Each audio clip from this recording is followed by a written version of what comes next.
ఇటు ప్రధానమంత్రి గాని అటు నరేంద్ర మోదీ గాని లేకపోతే అమిత్ షా గాని ఇద్దరు కూడా పార్లమెంట్ లో ఉండకుండా పారిపోయిన రోజులు మనం ఎన్నో చూడడం జరిగింది. ఈ రోజు ఓట్ చోరీ అనేది ఖాళీ రాహుల్ గాంధీ గారు మాట్లాడుతుండ్రు కాదు, మొత్తం ఒక సాక్షాత్తు మొత్తానికి ఎక్కడిదక్కడ ఎవిడెన్స్ పెట్టి మాట్లాడడం జరిగింది.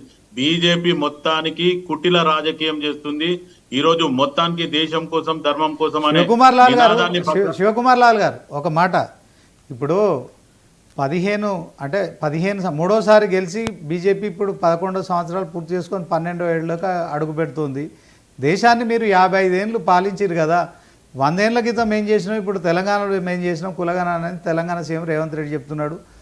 దాంట్లో మీరు చేయాల్సి ఉండగా చేయకుండా అధికారంలో ఉన్న వారిని విమర్శించడమే పనిగా పెట్టుకున్నట్టు మాత్రమే సెంట్రల్ ఎలక్షన్ కమిషన్ మీద ఆరోపణలు చేయడము, తర్వాత ఓట్ చోరు జరిగిందని చెప్పి ఆరోపణ చేయడము, అట్ ద సేమ్ టైం మరి మీరు హామీలు ఇస్తే మీరు ఒక అవగాహన లేకుండా హామీలు ఇచ్చారు.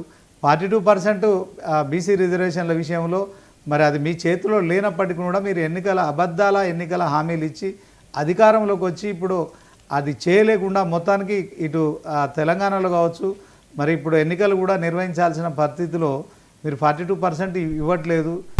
దాంట్లో కూడా ముస్లిం జనాభాను 10% యాడ్ చేస్తున్నారు.